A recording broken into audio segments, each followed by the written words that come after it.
अस्सलामुअलैकुम। Mic Harare परेशान था। उसकी कामयाबी नाकामी में बदल गई थी। उसने शीतार और पूजा पर अमल करके उन्हें अपने मुल्क का वफादार बनाया। फिर सुपर मास्टर और आला फौजी अफसरान से फ़ख्र के साथ मुतारिफ कराने के बाद कहा कि उन सब ने अब तक ना जाने कितने टेलीपैथी जाने वालों को गंवा दिया।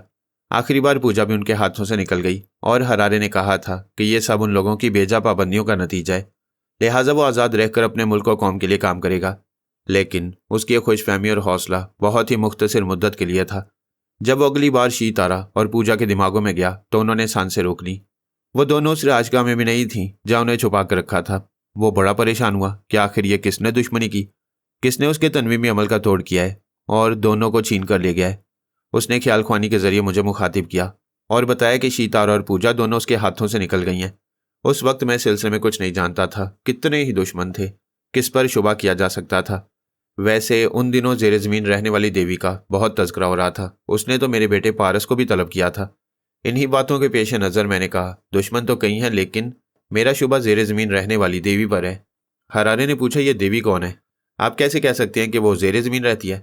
ऐसा मेरे पारस के साथ हो चुका है। वो देवी उसे भी अपने काबू में करना चाहती थी लेकिन वो उसके हथकंडों से बच निकला। मेरा ख्याल है उसी ने तुम्हारे तनवीमी अमल का तोड़ किया है। आपके दोनों बेटे अली, तैमूर और पारस बड़े अजीबोगरीब हैं। कभी मुसीबतें आने से पहले बच निकलते हैं और कभी मुसीबतों में घिर कर भी अपने बचाव का रास्ता निकाल लेते हैं। देवी ने पारस को छोड़ दिया और मेरे शिकार ले गई।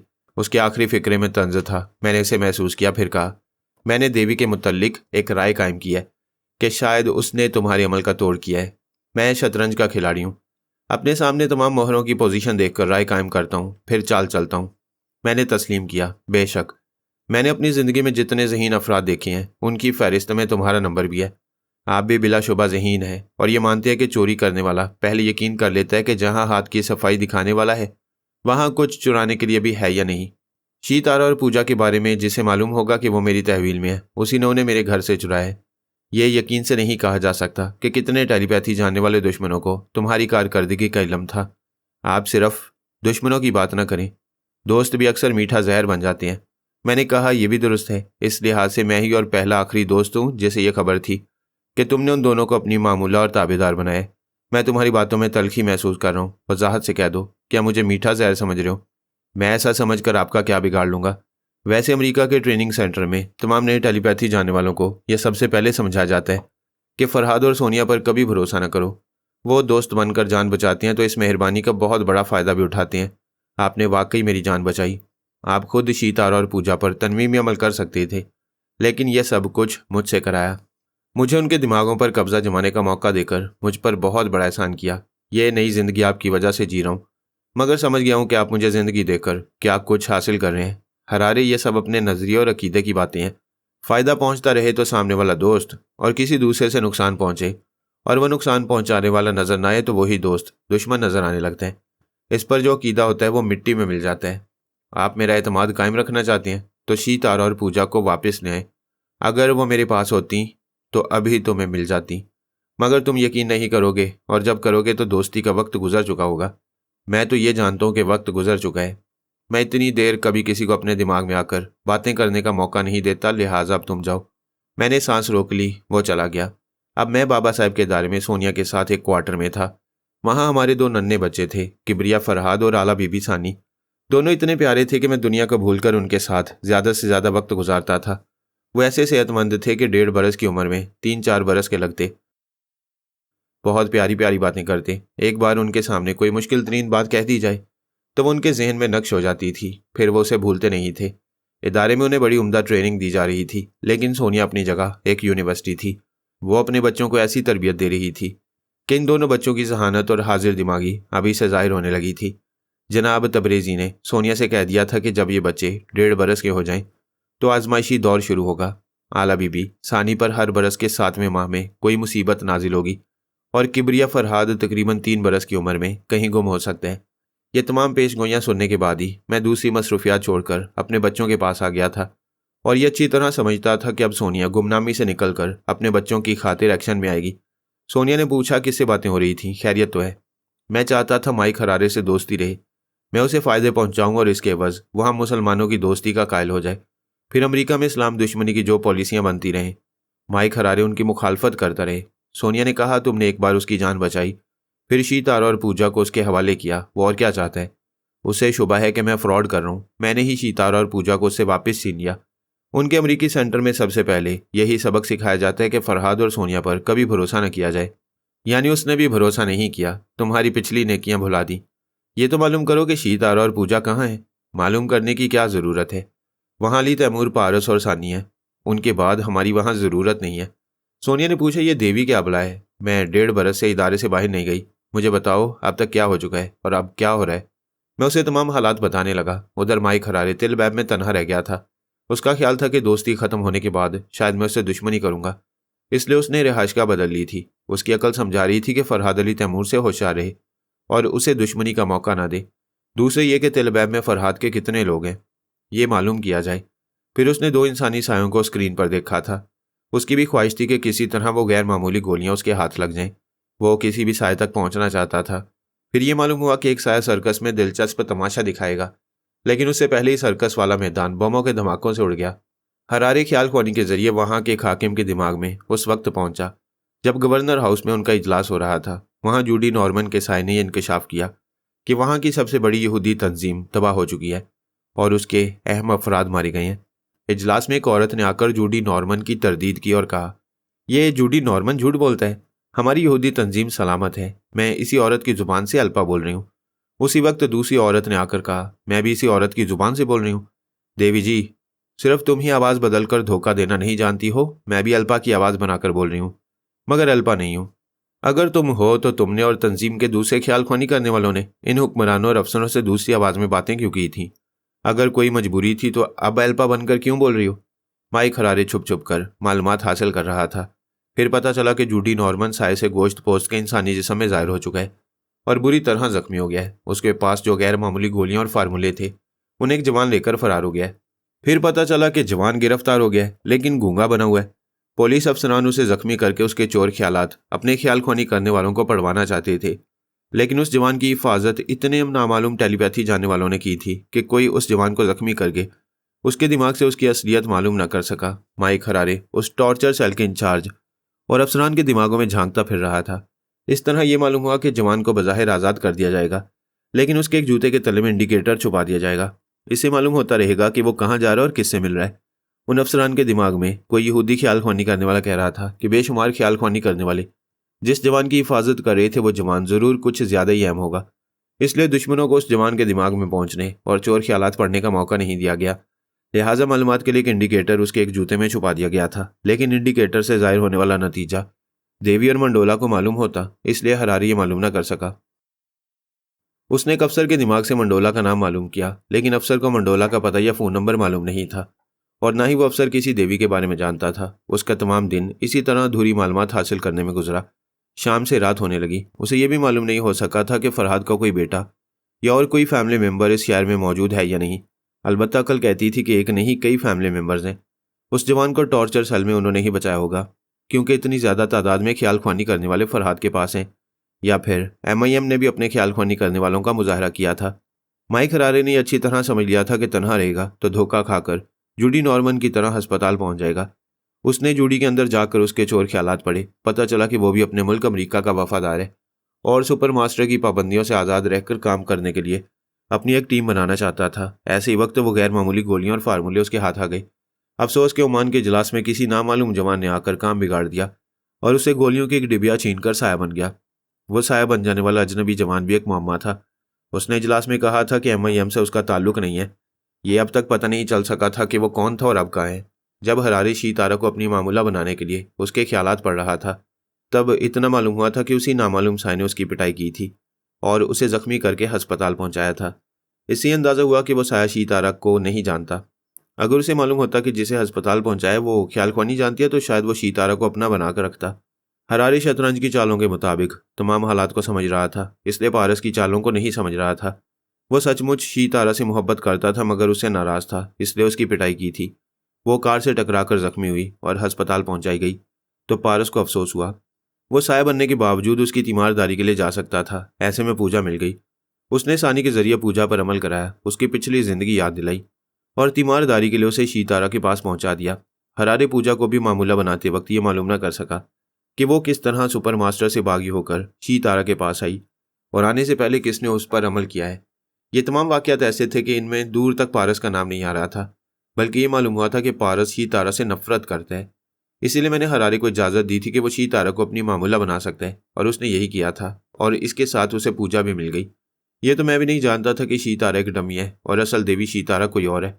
उसी ने हरारे के अमल का तोड़ किया था और शीतारा के साथ पूजा को भी ले गई थी। शतरंज की चाल में चलने वाले ने यही समझा कि मैंने उसे धोखा दिया है। अब वो मुझसे बदजन होकर अपनी एक अलग ताकत, एक अलग तंजीम बनाना चाहता था।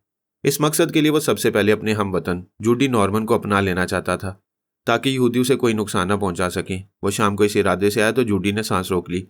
वो अस्पताल के बिस्तर पर था। मामूली जख्म थे जो काबिले बर्दाश्त थे। इसीलिए मंडोला के हुक्म से वापस अल्पा ने उस पर अमल किया था और अस्पताल के अंदर फौजी पहरे में रखा था।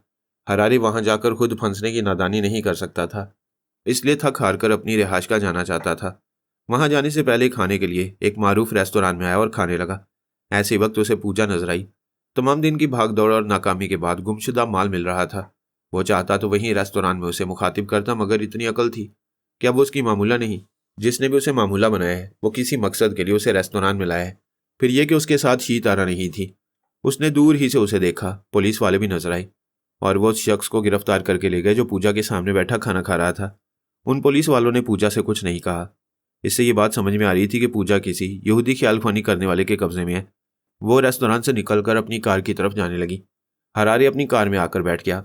वो उसका ताकुब करके उसकी रिहाइश का मालूम करना चाहता था। उसे यकीन था कि वहां शीतारा भी होगी। उससे ये नहीं मालूम था कि अल्पा उसके दिमाग में है और उसकी रहनुमाई करती हुई ले जा रही थी।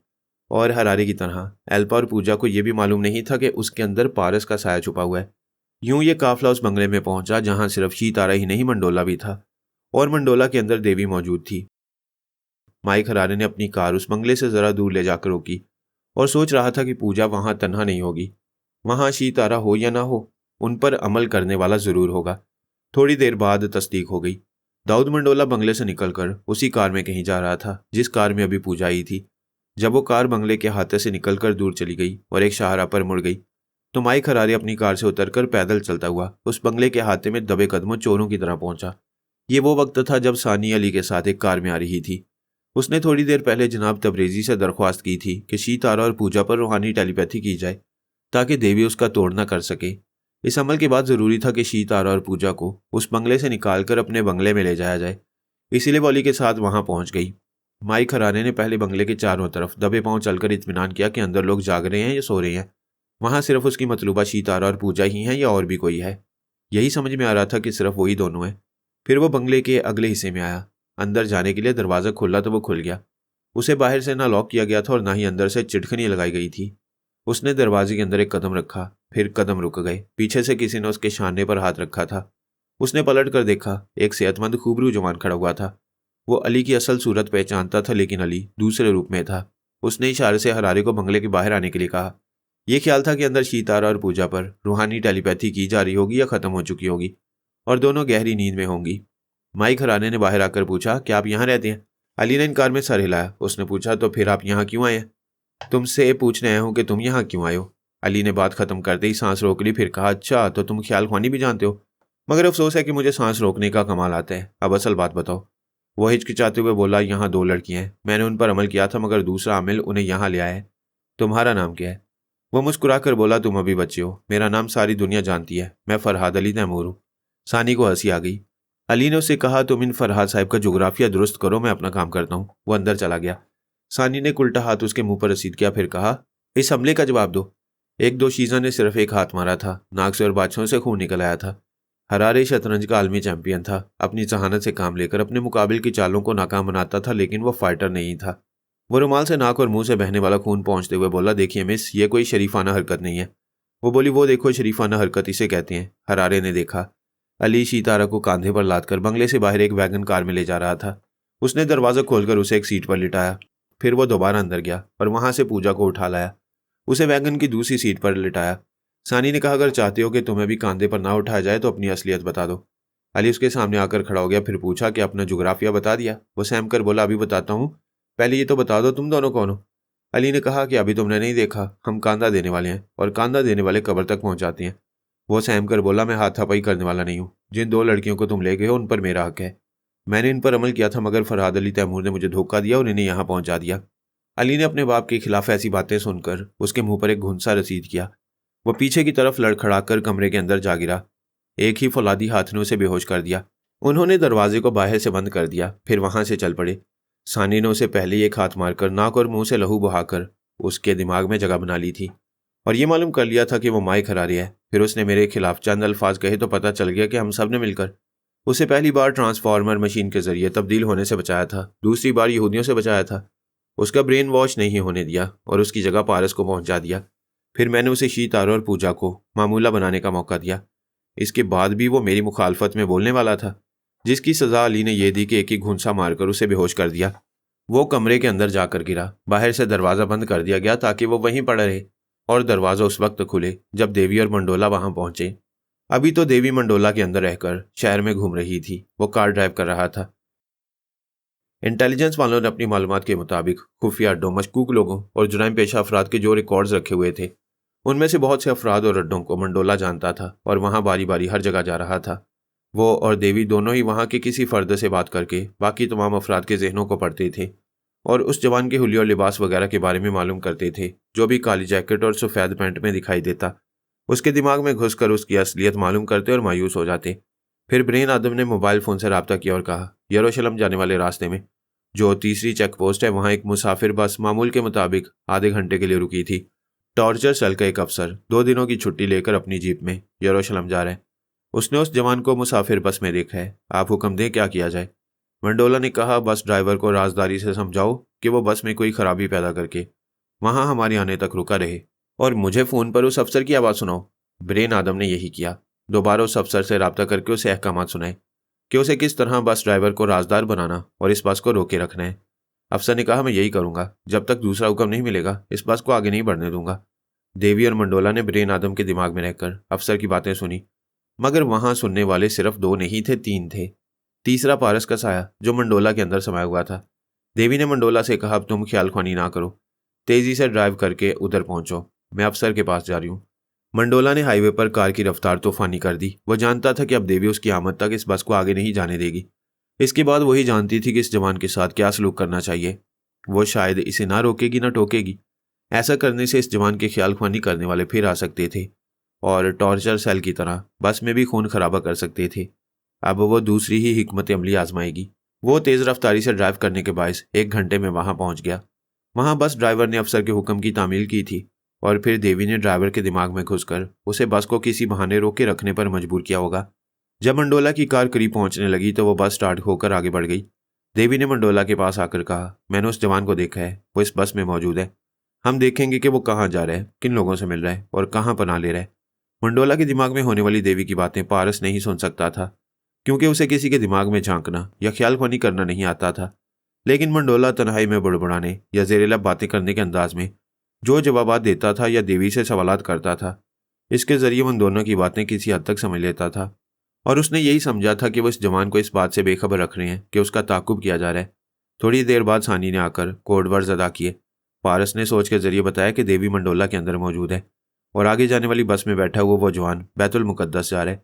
वैसे वो जवान भी पुरस्कार था, अपने अंदर की बात छुपा रहा था, किसी हद तक सांस रोककर ख्याल ख्वानी करने वालों को अपने अंदर आने से रोक सकता था। इसके बावजूद गूंगा बना रहता था। शायद वो ज़्यादा देर सांस रोकने का आदी नहीं था। उसे कहा गया था कि वो 24 या 48 घंटे के अंदर अंदर इसराइल से चला जाए। जे मॉर्गन उसके जाने का बंदोबस्त भी कर रहा था, लेकिन वो इसके बरक्स तिल अबैब छोड़कर बैतुल मुकद्दस जा रहा था। शायद उसे भी कोई मिशन पूरा करना था। ये असरारियत देवी और पारस वगैरह को भी मजबूर कर रही थी कि खामोशी से इस जवान की मसरूफियात का जायजा लिया जाए। देवी को इस बात पर गुस्सा आ रहा था कि वो बदस्तूर गूंगा बना हुआ था। अगर वो एक ज़रा सी भी आवाज़ सुन लेती तो इतनी दूर बैतुल मुकद्दस तक उसका ताक़ुब ना करती। उसके अंदर पहुंचकर बहुत कुछ मालूम कर लेती। सानी पारस को बता रही थी, माई खरारे का भी दिमाग फिर गया और वो हमारे पापा से बदजन हो गया। अलीनो से बेहोश करके उसी बंगले में बाहर से लॉक कर दिया है जहाँ से शीतारा और पूजा को लाया गया है। वो रात के 2 बजे पुराने बैतुल मुकद्दस पहुंचे। वो नौजवान बस से उतर गया। मंडोला ने भी उसे बहुत दूर अपनी कार छोड़ दी और रास्ते के रोशन हिस्सों को छोड़कर तारीकी में चलने लगा ताकि उस जवान की नज़रों में न आए। पुराने शहर के रास्ते बहुत वसी नहीं थे, गलियां भी तंग थीं वो एक गली में दाखिल होकर इत्मीनान से जा रहा था और समझ रहा था कि इतनी रात को वीरान और सुनसान गलियों में अब कोई उसे परेशान नहीं करेगा। एक मस्जिद के पास एक खंडर नुमा पुरानी इमारत थी। वह इमारत के दरवाजे पर दस्तक देने लगा। थोड़ी देर बाद दरवाजे के पीछे से तुर्की जुबान में कुछ पूछा गया। जवान ने तुर्की जुबान में ही जवाब दिया। फिर दरवाज़ा खुल गया। उसके अंदर आते ही दरवाजे को अंदर से बंद कर दिया गया। वह दोनों एक तंग सी राहदारी से गुजरते हुए एक हॉलनुमा बड़े से शिकस्ता कमरे में पहुंचे। वहां 6 मुसल्ला जवान थे। उनमें से एक ने कहा, तुमने यहाँ पहुंचने में देर कर दी, यह भी अच्छा ही किया। ब्रादर कबीर ने फ़ोन पर हमें बताया है कि तुम मुसाहिब में गिरफ्तार रहे हो और हमें ताकीद किया है कि तुम्हारे आते ही बाकी साथी गूंगे बन जाएं, क्योंकि तुम्हारे साथ एक बला आई है जो किसी के भी दिमाग में पहुंच जाती है। जवान ने कहा, लेकिन मैं तो सुबह से गूंगा बना रहा हूँ, कोई बला मेरे अंदर नहीं आ सकती। तुम भूल रहे हो, अभी दरवाजे पर दस्तक देने के बाद तुमने मादरी जुबान में हमारे एक साथी से अपना तारुफ कराया था। वो बला तुर्की जुबान भी जानती और अभी हमारे दरमियान मौजूद है। उस जवान ने परेशान होकर कहा, फिर तो मुझे यहाँ नहीं आना चाहिए था। मेरी आमद से हमारे ये खुफिया अड्डा ज़ाहिर हो गया है। उनके लीडर ने कहा, कोई बात नहीं, वह जो यहाँ आई है उसे मालूम होने दो कि हम MIM के मुजाहिदीन हैं। हमें कुछ होगा तो टॉर्चर सेल में तबाही का जो मंसूबा पेश किया गया था उससे बड़े धमाके तेलबैब में होंगे। और वो शख्स जो बाहर खड़ा हुआ है और जिसके दिमाग में रहकर वो यहाँ तक आई है, वो शख्स यहाँ से जिंदा नहीं जाएगा। देवी शीतारा हैरानी से सोच रही थी कि वो कौन है जिसे यहाँ उसकी आमद की खबर हो गई है। उसने मामूल के मुताबिक रोबीना की आवाज़ और लहजा इख्तियार किया। फिर उस जवान की ज़ुबान से बोली, ये दुरुस्त है, मैं यहाँ मौजूद हूँ और तुम्हारे ब्रादर कबीर से बातें करना चाहती हूँ। लीडर ने कहा, तुम आत्मा शक्ति के जरिए किसी के भी अंदर पहुँच सकती हो, लेकिन हमारे ब्रादर के अंदर नहीं जा सकोगी। वैसे हमारे ब्रादर कबीर से तुम कई बार गुफ्तगू कर चुकी हो। वह हैरानी से बोली, क्या मैं तुम्हारे ब्रादर से कई बार गुफ्तगू कर चुकी हूँ, मगर कब? वो बोला, हम ज़्यादा नहीं जानते, इतना मालूम है कि आखिरी बार तुमने उन्हें मरने और दोबारा जिंदा होने को कहा और वह इंतकाल फरमा गए। तुम खुद इस बात की गवाह हो। अब वो दूसरी जिंदगी हासिल करके मसलहतन खामोशी इख्तियार किए हुए हैं। देवी ने फिर हैरानी से कहा, बेशक मैंने ऐसा कहा था और वो मर चुके थे। मेरी सोच की लहरों को उनका दिमाग ना मिल सका। क्या वही तुम्हारे ब्रादर कबीर थे? पारस अपनी खोपड़ी सहला रहा था, क्योंकि देवी के सामने उसे ब्रादर कबीर बनाया जा चुका था। देवी ने कहा, मैं तुम्हारे ब्रादर कबीर से बातें करना चाहती हूँ। वो शायद आज या कल किसी वक्त तुमसे बातें करेंगे। उन्होंने हमसे इतना ही कहा है कि आइंदा उस कुबड़े के साथ इधर ना आना, वरना इसकी हालत भी जूडी नॉर्मन जैसी होगी। ठीक है, मैं जा रही हूँ और तुम्हारे ब्रादर कबीर का इंतज़ार करूँगी। फिर खामोशी छा गई। लीडर ने उस जवान से कहा, हमें जो हदायत दी गई हैं उनके मुताबिक मुझे और तुम्हें इस मुल्क से चले जाना चाहिए। यहाँ हमारी जगह दूसरे मुजाहिदीन आएंगे और ये जगह भी बदल दी जाएगी। ये खंडर खाली रहेगा। अगर वो कुबड़ा इस बला को लेकर इधर आएगा तो वापस नहीं जा सकेगा। अब तुम जाकर बाहर का दरवाज़ा बंद कर दो। वह जवान बैरूनी दरवाज़ा बंद करने आया। मंडोला वहाँ से पलट कर जा रहा था। पारस का साया जवान के अंदर से निकलकर फिर मंडोला के अंदर समा गया। सानी ने कहा, मेरा ख्याल है इसने जवान को बाहर का दरवाज़ा बंद करने के लिए सिर्फ इसीलिए भेजा था कि तुम इसके अंदर से निकलकर फिर मंडोला के अंदर चले आओ। तुम्हारा ख्याल दुरुस्त है। मैं तुम्हें इससे ज़्यादा हैरानी की बात बताऊं, मैंने ही देवी से कहा था कि मैं एक बार मर जाने के बाद दोबारा जिंदा हो सकता हूँ। फिर मैंने ड्रामाबाजी की, अपनी आवाज़ और लहजा वगैरह बदल दिया। वो मेरे दिमाग से निकल गई। फिर मेरे इसी लहजे को गिरफ्त में लेकर मुझे ढूंढती रही होगी, लेकिन आज तक मुझे पा ना सकी। तुम पक्के बदमाश हो। अगर ये तुम्हारी ही शरारत थी तो वह दूसरा मुजाहिद इशारतन तुम्हें कह रहा था कि उसके ब्रादर कबीर शायद आज या कल किसी वक्त इस देवी से बातें करेंगे। इस दूसरे मुजाहिद की इस बात का मकसद और क्या हो सकता है? मेरा भी यही ख्याल है। इन मुजाहिदीन के ब्रादर कबीर ने उन्हें पहले ही बताया होगा कि उस जवान के दिमाग में एक देवी ही नहीं मेरा साहब यार है। वैसे हमने पहली बार MIM के मुजाहिदीन को देखा है। इनका ब्रादर कबीर यकीनन गैर मामूली सलाहियतों का हामिल है। यही बातें देवी मंडोला से कह रही थी। मंडोला ने पूछा, और आप तमाम बातें सुनकर खामोशी से चली आईं? मैं हालात और गैर मामूली किरदार को तुमसे ज़्यादा समझती हूँ। उनका ब्रादर कबीर मुझे देखे और समझे बगैर मेरे बारे में ऐसी बातें कह रहा था जो इससे एक बार पहले भी हो चुकी हैं। मैं अजीबोगरीब सलाहियतें रखने वालों से कतराती हूँ। शायद वो मेरा नाम नहीं जानता है। मुझे देवी भी नहीं कह रहा था, बल्कि नागवारी से मुझे एक बला कह रहा था। वैसे हमारा ये शुबा दुरुस्त निकला कि वो कोई आम सा जवान नहीं था। टॉर्चर सेल में MIM के ख्याल फरनी करने वाले उसकी हिफाजत कर रहे थे और हमने ये दानिशमंदी भी की कि उससे मजीद कैदी बनाकर नहीं रखा। उसका ताक़ुब करने से ये तो मालूम हुआ कि तुम्हारे इसराइल में भी MIM के मुजाहिदीन हैं और मैं हैरान हूँ कि जो मुझे चुलबुली कहता था वही उनका सरबराह है। मंडोला ने कहा, यह चुलबुली क्या चीज़ है? वो इस लफ्ज़ के मायने समझती थी मगर बोली, पता नहीं, ये उसकी ज़ुबान का कोई लफ्ज़ है, तुम काम की बातें किया करो। वो बोला, मैं अब तक ये सोच रहा था कि फरहाद के पास ज़्यादा ख्याल ख्वानी करने वाले हैं। उन्होंने टॉर्चर सेल में जो उनकी मदद की है, मगर ये MIM वाले भी अच्छे खासे ख्याल ख्वानी करने वाले रखते हैं। देवी ने कहा, हमारी टेलीपैथी की एक दुनिया है, यहाँ ज़्यादा से ज़्यादा टेलीपैथी जानने वालों को रखने वाले कामयाब होते हैं। वो बोला, देवी जी, आपकी मेहरबानी से हमारी तंजीम में ख्याल ख्वानी करने वालों की कमी नहीं रही है। हमारे 4 आदमी मर गए, फिर भी ख्याल ख्वानी करने वाले खासी तादाद में हैं। वो अपनी कार में आकर बैठ गया और तिलबैब की तरफ वापस जाने लगा। देवी ने जूडी नॉर्मन के पास पहुंचकर देखा। वो अस्पताल के बिस्तर पर आराम से सो रहा था। उसके ख्वाबीदा जहन ने बताया कि उसके जख्म ठीक हो रहे हैं और वो एल्पा का मामूल और ताबेदार बन चुका है। उसे तो ताबेदार बनाने के बजाय गोली मार दी जाती, क्योंकि असली गैर मामूली गोलियां और फार्मूले उसके पास नहीं रहे थे। लेकिन उसे सिर्फ इसलिए जिंदा रखा गया था कि वो टेलीपैथी जानता था और यहूदी तंजीम के ख्याल ख्वानी करने वालों में इजाफा कर रहा था। और अब उसका मजहब तब्दील करके उसे यहूदी और मुहिब्बे वतन इसराइली बना दिया गया था। देवी फिर एल्पा के पास गई। वो इतनी रात को ब्रेन आदम के ड्राइंग रूम में थी। दोनों को दाऊद मंडोला का इंतजार था। वो दोनों भी उस जवान को अहमियत दे रहे थे और मंडोला से उसके बारे में जानने के लिए बेताब थे। एल्पा ने कहा, पता नहीं क्या बात है, मिस्टर मंडोला ने अब तक हमसे रब्ता नहीं किया। सुबह के 4:20 हो चुके हैं। ब्रेन आदम ने कहा, बेहतर है तुम जाकर सो जाओ, अभी ना से ही सुबह उस जवान के बारे में मालूम हो जाएगा। वो बोली, मुझे नींद नहीं आ रही। सच पूछिए तो अपने 4 टेलीपैथी जानने वालों की मौत का बहुत अफसोस हो रहा है। हाँ, वो दूसरा साया बहुत मक्कार निकला। खुद को जूडी नॉर्मन बनाकर हमें धोखा देता रहा। हमारी फौज के हाथों से हमारी ख्याल ख्वानी करने वालों को हलाक करा दिया। पता नहीं वो कमबख्त कौन है। जी हाँ, उस दूसरे साए के बारे में अब तक मालूम ना हो सका कि वो कौन है। ब्रेन आदम ने कहा, देवी जी, बिलाशुबा हर एक के दिमाग में पहुंच जाती हैं। पता नहीं वो भी अब तक उसके साए के अंदर जाकर उसके ख्यालात क्यों नहीं पढ़ सकी। बिग ब्रदर, आप भूल रहे हैं कि वो दूसरा साया हमेशा जूडी की आवाज़ और लहजे में बोलता था। अगर वो अपने असल लहजे में बोलता तो देवी जी ज़रूर उसकी असलियत मालूम कर लेती। देवी शीतारा ने मंडोला से कहा, एल्पा और ब्रेन आदम उस जवान के बारे में जानने के लिए बेचैन है। इनसे मुख्तसर गुफ्तगू करो और इन्हें सोने के लिए कह दो। कल किसी वक्त बातें होंगी। मंडोला ने ब्रेन आदम को मुखातिब करके कहा, सुबह होने वाली है, तुम दोनों सो जाओ, कल बातें होंगी। आप उस जवान के बारे में कुछ तो बताएं। हमने फ़िलहाल उसे आज़ाद छोड़ दिया है। उसका ताल्लुक MIM तंजीम से है। अभी उसे छेड़ने से उस तंजीम के तमाम ख्याल ख्वानी करने वाले अमन मान का मसला पैदा कर देंगे। इस सिलसिले में देवी जी क्या कर रही हैं? कल तक MIM के सरबराह और देवी जी में अहम गुफ्तगू होगी। इसके बाद ही हम सोचेंगे कि क्या कर दें। वो ने आराम करने की ताकीद करके दिमागी तौर पर हाजिर हो गया। वह सुबह 5:30 बजे तिलबैब के एक बंगले में पहुंचा। गाड़ी को हाथे में लाकर बाहर निकला, फिर बरामदे में आया और दरवाजे को खोलकर देखा तो ठिठक गया। सामने फर्श पर एक शख्स चारों शाने चित पड़ा हुआ था। उसके सीने की हल्की हल्की सी लर्जिश बता रही थी कि सांस चल रही है और वो जिंदा है। मंडोला ने कमरे में दाखिल होने से पहले बुलंद आवाज में पूछा, यहाँ और कौन है? जो भी है सामने आ जाए। दिन निकल चुका है। मैं शोर मचाऊंगा तो लोग जमा हो जाएंगे। कोई भी छुपने वाले को भागने का मौका नहीं मिलेगा। वहां कोई होता तो जवाब मिलता। देवी के हौसला देने पर मंडोला कमरे में आया। फिर उसने मेज पर रखे हुए पानी से भरे हुए जग को हरारे के ऊपर डाला। पानी मुंह पर पड़ा तो उसने हड़बड़ाकर आंखें खोली। फिर सहमी हुई नजरों से दरो दीवार को देखकर सोचने लगा कि वो कहाँ है। फिर उसे याद आ गया कि वो पूजा का ताक्कुब करता हुआ आया था, लेकिन एक नौजवान के एक ही घुनसे ने उसे फर्श पर लिटा दिया था। वो फौरन ही घबराकर मंडोला से बोला, मुझे माफ़ कर दो, मैं लड़ने झगड़ने वाला आदमी नहीं हूँ, प्लीज़ मुझे जाने दो। उसने जैसे ही बोलना शुरू किया, देवी शीतारा उसके अंदर जाकर उसके ख्यालात पढ़ने लगी। फिर ये पढ़कर चौंक गई कि एक दोशीज़ा एक जवान मर्द के साथ आई थी। वह मर्द शीतारा और पूजा को उठाकर अपनी गाड़ी में डालकर अपनी साथी दोशीज़ा के साथ चला गया, मगर जाने से पहले उसे वहां बंद करके चला गया।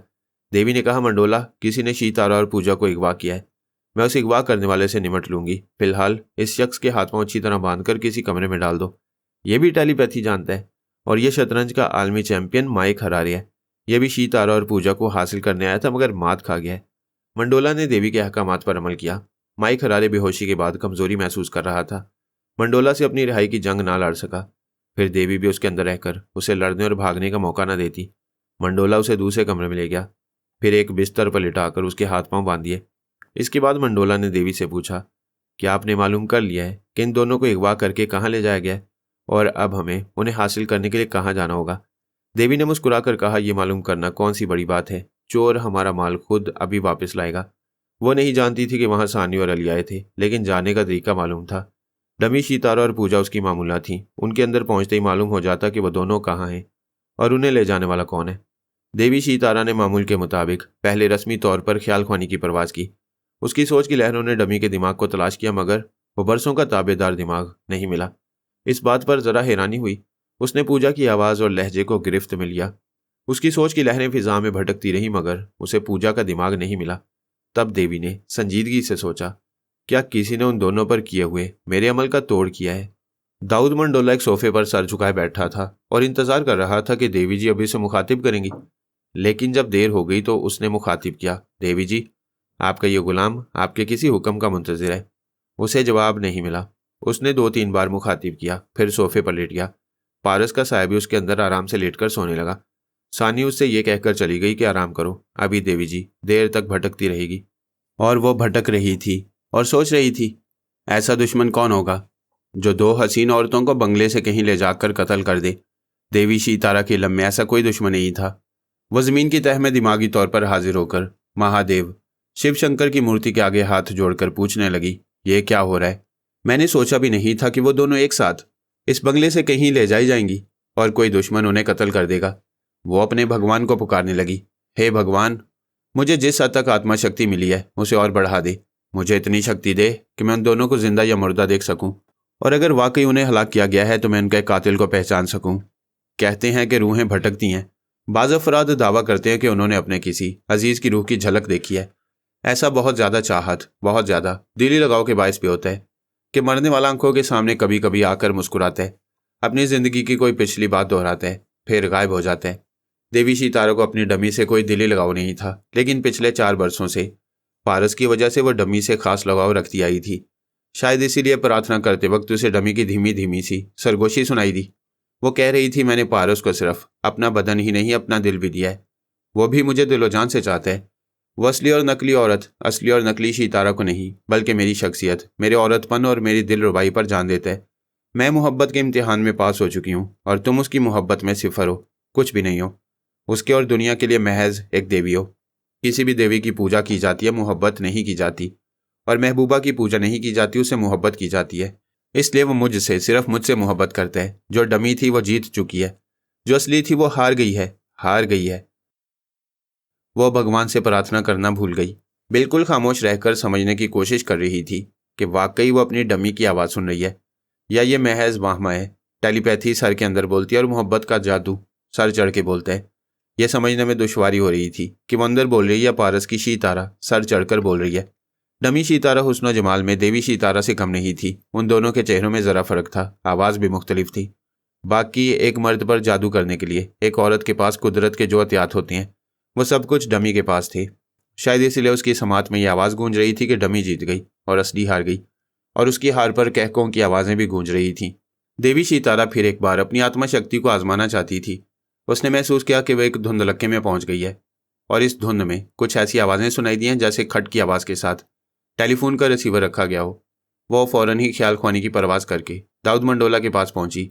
उस वक्त मंडोला फ़ोन का रिसीवर रख रहा था। उसने पूछा, ये तुम अभी किससे बातें कर रहे थे? वो बोला, देवी जी, मैं आपको कई बार आवाज़ें दे चुका हूँ। अभी फ़ोन पर सीतारा बोल रही थी कि वो पूजा के साथ खैरियत से है और आइंदा पूरी आज़ादी के साथ खैरियत से रहेगी। वो कह रही थी कि आपने एक डमी को बरसों से इस कदर सच बना दिया कि वो सच हो गई है और जो सच है वो सिफर बन चुकी है। फिर उसने कह कहा लगाकर रिसीवर रख दिया। देवी ने पूछा, तुमने उससे यह क्यों नहीं कहा कि वो मुझसे बात करे? उसने आपसे ही बातें करने के लिए फ़ोन किया था, इसीलिए मैं आपको पुकार रहा था। क्या तुमने पूछा नहीं कि वो कहाँ है? आइंदा उसे कैसे राब्ता हो सकता है? देवी जी, उसने मुझे कुछ कहने या पूछने का मौका ही नहीं दिया। अपनी बातें कहने के बाद उसने कह लगाया, फिर रिसीवर रख दिया। वो सोच में पड़ गई। अभी भगवान से प्रार्थना करते वक्त, कुछ ज़्यादा आत्मा शक्ति मांगते वक्त उसके अंदर जो आवाज़ें आ रही थी वो वाकई उस डमी की थी। वह सुन रही थी और इसे वहमा समझ रही थी। उसने फिर आत्मा शक्ति के जरिए डमी के पास पहुंचना चाहा। एक नहीं कई बार कोशिशें की मगर नाकाम रही। वो देवी उस ही तारा तक ना पहुंच सकी जो जीत गई थी और उसे शिकस्त दे चुकी थी। वह परेशान होकर सोचने लगी कि यह कैसे मुमकिन है। उसने पूरी आत्मा शक्ति के साथ एक हसीना पर बड़ी पुख्तगी से अमल करके उसे अपनी डमी बनाया। कोई भी टेलीपैथी जानने वाला इस अमल का तोड़ नहीं कर सकता। आइंदा 6 बरस तक वो उसकी डमी बनकर रहने वाली थी, लेकिन वो उसके ज़बरदस्त और पुख्ता तनवीमी अमल से आज़ाद कैसे हो गई, ये भेद समझ में नहीं आ रहा था। एक ख्याल था कि ऐसा शायद रूहानी टेलीपैथी के जरिए किया गया है, लेकिन वह डमी पिछले दिनों पारस की नज़रों से गिर गई थी, फरहाद की फैमिली से निकाल दी गई थी। फिर ये कि जनाब तबरेज़ी की तरह हर एक को रूहानी टेलीपैथी का इल्म हासिल नहीं हो जाता। ऐसे लोग शायद ही कहीं नजर आते हैं जो पूजा भक्ति, इबादत और रियाजत के जरिए आत्मा शक्ति यानी रूहानी कुव्वत हासिल करते हैं। बैतुल मुकद्दस के MIM के गिरोह में जनाब तबरेज़ी साहब नहीं थे, लेकिन मुजाहिदीन के लीडर के जरिए कोई कह रहा था कि इस जवान के अंदर एक बला छुप कर आई है। ये रूहानियत या सच्ची गैब की बातें MIM के किसी बरादर कबीर को कैसे मालूम हो गई थी? क्या ये कोई चाल थी यह कुदरती हालात थे कि देवी तेल अबैब से बैतुल मुकद्दस आई और उधर तेल अबैब से शीतारा और पूजा को गायब कर दिया गया। ऐसी साजिशें और चालबाजियां होती ही हैं, लेकिन देवी के दिमाग में एक ही सवाल गूंज रहा था कि ये रूहानी टेलीपैथी गैप की बातें हों या चालबाजी, जो कुछ भी है, लेकिन ख्याल ख्वानी और आत्मा शक्ति के जरिए शीतारा और पूजा से दिमागी राब्ता कायम क्यों नहीं हो रहा। टेलीफोन की घंटी ने एकदम से चौंका दिया। देवी की मर्जी के मुताबिक मंडोला ने लपक कर रिसीवर उठाया, फिर कहा, हेलो, देवी जी मौजूद हैं? तुम शीतारा हो ना? बोलो, तुम कौन हो? दूसरी तरफ से मर्दाना आवाज़ सुनाई दी। तुम कौन बेवकूफ़ हो, मुझ जैसे मुजक्कर को मुअन्नस शीतारा बना रहे हो? मैं ब्रादर कबीर हूँ, तुम्हारी देवी मेरे अंदर आ सकती है। पारस ने दूसरी तरफ से रिसीवर रख दिया। उसी इलाके में उसे एक बंगला मिल गया था जो बंद पड़ा हुआ था। उसने इस बंगले में घुसकर एक कमरे की खिड़कियां और दरवाजे बंद करके बिल्कुल अंधेरा करने के बाद वहां का टेलीफोन इस्तेमाल किया था और अब मुख्तलिफ आवाज़ और लहजे में बोल रहा था। उसने अपना रिसीवर रखा ही था कि देवी शीतारा उसके अंदर आकर बोली, तुम वही हो ना? हाँ वही हूँ, तुमने मुझे मर जाने को कहा, मैं मर गया, फिर दूसरी बार जिंदा हो गया। तुमने दूसरी जिंदगी पाते ही मुझसे रब्ता क्यों नहीं किया? कैसे करता? मेरे एक बार मरने और दूसरी बार नई जिंदगी पाने का एक अहम मकसद था। वह मकसद पूरा होने के बाद तुमसे बातें कर रहा हूँ। तुम चंद घंटे पहले बैतुल मुकद्दस में मुझसे बातें कर सकते थे, नहीं कर सकता था। तुम्हें और तुम्हारे मंडोला को इतनी दूर दौड़ाने का मकसद यही था कि मुझे ज़्यादा से ज़्यादा ख्याल ख्वानी करने वालों की ज़रूरत है, इसलिए मैंने शीतारा और पूजा को मार डाला। क्या? वो बेयकीनी से बोली। जब तुम्हें ख्याल ख्वानी करने वालों की ज़रूरत है तो फिर उन दोनों को क्यों मार डाला? ताकि वो भी नई शख्सियत के साथ वापस आएं। जैसा कि तुम देख चुकी हो, मैं एक बार मर चुका था, अब दूसरी बार जिंदगी पाकर तुमसे बोल रहा हूँ। वो गुस्से से बोली, तुम फ्रॉड हो, कोई एक बार मरने के बाद दोबारा जिंदा नहीं होता। तुमने मेरी ख्याल ख्वानी करने वालियों को अगवा किया है। अगर अगवा करता तो तुम आत्मा शक्ति के जरिए उनके पास पहुंच जाती, इसीलिए दोनों को हलाक कर डालने के बाद उन्हें दोबारा पैदा किया है। इस वक्त जच्चा खाने में हूँ। दोनों बच्चियाँ ऑपरेशन से हुई हैं, दोनों बड़े साइज़ की जवान बच्ची हैं, इसलिए डॉक्टर को ऑपरेशन करना पड़ा। तुम खुद सोचो, एक नहीं दो बच्चियों को जन्म देने में मेरी क्या हालत हुई होगी। मैं बहुत कमज़ोर हो गया हूँ। डॉक्टरों ने मुझे ज़्यादा बातें करने से मना किया है। अब जाओ, शाम को बातें होंगी। पारस ने सांस रोक ली। वो उसके दिमाग से बाहर आ गई, फिर ज़ेरे ज़मीन महादेव की मूर्ति के सामने दिमागी तौर पर हाजिर हो गई। गुमसुम सी होकर महादेव शिव शंकर को देखते रही और सोचती रही। मैं मुकफ्फल दिमागों में और योगा जानने वालों के अंदर पहुंचकर अपनी आत्मा शक्ति की धाक बिठाती रही। इस आत्मा शक्ति के बायस कोई मेरे दिमाग को छू नहीं सकता, कोई मेरी सूरत, मेरी आवाज़ और मेरी असलियत मालूम नहीं कर सकता। मुझे तो टेलीपैथी की दुनिया में हर एक से बाजी ले जाना चाहिए, लेकिन ये ब्रादर कबीर कौन है? इसकी शक्ति क्या है? ये अपनी या किसी की भी शख्सियत कैसे बदल देता है कि मैं आत्मा शक्ति के जोर पर भी अपनी डमी शीतारा और पूजा तक नहीं पहुंच पा रही हूँ। वह दोनों हाथ जोड़कर आंखें बंद करके भगवान की भक्ति में डूबने लगी। बड़ी देर तक ध्यान ध्यान में रही, फिर अकल कहने लगी, मुझे ज्योतिष विद्या के मुताबिक बेशक 10 बरस तक ज़ेरे ज़मीन रहना चाहिए, लेकिन बाहर की दुनिया को भी समझना चाहिए कि दुश्मन मेरे मुकाबले में कैसे कैसे गैर मामूली आलूम हासिल कर रहे हैं। मुझे अपनी शक्ति से दुश्मनों की कमज़ोरियों को भी समझना चाहिए, और अब मैं समझ लूँगी कि यह MIM क्या चीज़ है और ब्रादर कबीर की किसी न किसी कमज़ोरी तक किस तरह पहुँचा जा सकता है। वो ब्रादर कबीर उसे कमतर बना रहा था, जबकि वो दूसरे तमाम ख्याल ख्वानी करने वालों पर बर्तरी हासिल करती जा रही थी। ये तो बहरहाल बर्तरी और कमतरी का मसला था। वो ब्रादर कबीर से निमटने के कई रास्ते निकाल सकती थी, लेकिन सबसे अहम मसला ज़िंदगी और मौत का होता है। इसलिए नन्ही आला बीबी सानी एक अहम और बुनियादी मसला बनी हुई थी। देवी शीतारा चाहती थी कि आला बीबी सानी 7 बरस की ना होने पाए, वरना 10 बरस ज़ेरे ज़मीन रहने और पारस को अपने धर्म में लाने से पहले वो लड़की उसकी पूजा भक्ति और तपस्या को नाकाम बना देगी। 10 बरस पूरे होने से पहले ही उसे दुनिया वालों के सामने बेनकाब कर देगी। जनाब तबरेज़ी साहब की पेशगोई और देवी की ज्योतिष विद्या के मुताबिक नन्ही आला बीबी सानी 7 बरस तक इस तरह खतरात से खेलने वाली थी कि हर बरस के 7वें महीने उस पर मुसीबतें आती, और ऐसी कोई मुसीबत उस बच्ची के लिए मौत भी बन सकती थी। देवी ने ऐसा ही कुछ खतरनाक मंसूबा बना लिया था। वो 1.5 बरस की हो गई थी, यानी 1 बरस 6 माह के बाद 7वां महीना शुरू हो चुका था। इस महीने में देवी की तरफ से जो जानलेवा हमला होने वाला था वो आला बीबी सानी के लिए वाकई जानलेवा साबित हो सकता था, लेकिन इस खतरनाक खेल की तकमील के लिए उसे अपनी मातहत डमी शीतारा की सख्त ज़रूरत थी, और उसे चंद घंटों के लिए हासिल करना था, और हासिल करने के लिए ब्रादर कबीर से दुश्मनी के बावजूद दोस्ती करनी लाजमी थी। और वो इसी फिक्र में थी कि चंद दिनों के लिए या चंद घंटों के लिए डमी शीतारा उसे फिर से मिल जाए। उसे चुराया गया था या छीना गया था, और चुराई या छीनी हुई चीज़ का वापस मिलना नामुमकिन तो नहीं होता। ये बहुत पुरानी बात हो गई, जब PLO के मुजाहिदीन ने पहली बार मुमलिकत इसराइल की मुखालफत शुरू की थी, और कई बरस तक यहूदियों के खिलाफ जहाद करते रहे। इसी तरह छोटी बड़ी इस्लामी तंजीमें भी बैतुल मुक़द्दस की आज़ादी के लिए जान की बाजियां लगाती रहीं। लेकिन आलमी सियासत, और वो भी सुपर पावर की सियासत, बड़े बड़े पहाड़ों को रेजा रेजा कर देती है। उन्होंने पीएलओ को मगरबी गजा की एक छोटी सी पट्टी देकर इस तंजीम को ज़रा ठंडा कर दिया। इस दौरान हमास के नाम से मुसलमानों की एक ऐसी ज़बरदस्त तंजीम उभरी कि यहूदी अपने ही मुल्क में उस तंजीम के किसी मुजाहिद को देखकर दहशत के मारे कहीं छुप जाते थे। आजकल अमेरिका और इसराइल वगैरह हमास से भी कोई अमन समझौता करने की कोशिश में है। अभी ये कोशिशें जारी थीं कि MIM यानी मुजाहिदीन इस्लामिक मिशन ने ऐसा तहलका मचा दिया कि इस तंजीम से सिर्फ यहूदी नहीं, वो इस्लामी ममालिक के सलातीन भी परेशान हो गए, जो इसराइल को तस्लीम करके उससे सफारती ताल्लुकात कायम करना चाहते थे। और MIM की इब्तदाई सरगर्मियाँ साबित कर रही थी कि वह सफारती ताल्लुकात के बहाने यहूदियों को इस्लामी ममालिक में फैलने नहीं देंगे। इस तंजीम के सरबराह को कई बार मुज़ाकरात की दावतें दी गईं, लेकिन कोई दावत नतीजा खेज साबित न हुई। इसके बरक्स ये बात आम हो गई कि MIM से होने वाले मुज़ाकरात को अमेरिका नाकाम बना रहे। उसने एक बार अपने टेलीपैथी जाने वाले माइक हरारे को MIM का फ्रॉड सरबराह बनाकर भेजा। दूसरी बार जूडी नॉर्मन फ्रॉड सरबराह बनकर आया। उसका ताल्लुक भी अमेरिका से था। इसराइली हुक्काम ने और दूसरे बड़े ममालिक के अखबारात ने बारहा यही नुक्ता उठाया कि अमेरिकी टेलीपैथी जाने वाले मुसलमानों और यहूदियों के मुज़ाकरात में रुकावटें क्यों पैदा करते हैं। सुपर मास्टर वगैरह परेशान थे कि अब उनके पास एक पाशा के सिवा कोई टेलीपैथी जानने वाला नहीं रहा, और जो ख्याल ख्वानी करने वाले अमेरिका से ताल्लुक़ रखते थे वो अपनी मर्जी से ऐसी हरकतें करके अपने मुल्क को बदनाम कर रहे थे। इसराइली हुकाम ने अमेरिका से इस सिलसिले में रस्मी सी शिकायत की, क्योंकि दोनों ममालिक सियासी एतबार से एक दूसरे के लिए लाजमा मलजूम थे। फिर ये कि इस तरह के फ्रॉड और मुज़ाकरात की नाकामियों से यहूदी तंजीम को दो बड़े फ़ायदे पहुँचे। एक तो ये कि जूडी नॉर्मन ज़ख्मी होने के बाद एल्पाका यानी यहूदी तंजीम का मामूल और ताबेदार बन गया, और अब अली ने माइक हरारे को मंडोला के बंगले में बेहोश छोड़कर उसे भी मजबूर कर दिया था कि वो मंडोला का यानी यहूदी तंजीम का ताबेदार रहेगा। इसराइली हुकाम अमेरिका पर यह जाहिर नहीं करना चाहते थे कि उन्होंने उनके टेलीपैथी जानने वालों पर कब्जा जमाया हुआ है। उन्होंने जूडी नॉर्मन और माइक हरारे को अपना ताबेदार बनाने के बाद उनकी शख्सियत भी तब्दील कर दी थी। यह जाहिर नहीं किया था कि उनके पास दो अमरीकी ख्याल ख्वानी करने वालों का इजाफा हो गया है। MIM का असल सरबराह जाकिर अली इबादत में मसरूफ़ रहता था और अपनी तंजीम के नाम पर होने वाले ये तमाशे देखता रहता था। उसने सिर्फ पहली बार मुज़ाकरात के वक्त एक इंसानी ढांचे को सरबराह बनाकर दमिश्क भेजा था। यह ढांचा इलामत के तौर पर था कि इस्लामी ममालिक के अवाम और सरबराह यहूदियों और ईसाइयों की साजिशों को नहीं समझेंगे और गफलत और पसमानदगी में रहेंगे तो दुनिया के तमाम मुसलमानों का मुस्तकबिल खुदा न खास्ता ऐसा ही ढांचा होगा।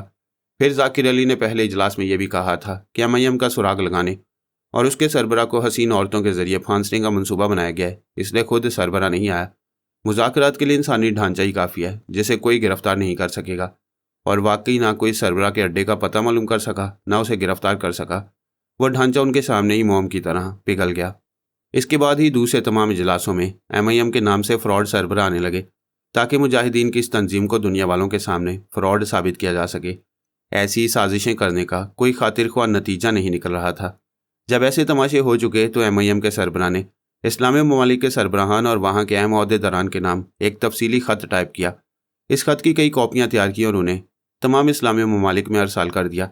ख़त का मतन कुछ यूँ था: अल्हम्दुलिल्लाह कि हम सब मुसलमान हैं, और एक मोहतात सर्वे के मुताबिक पूरी दुनिया में हमारी तादाद 1 अरब 25 करोड़ है।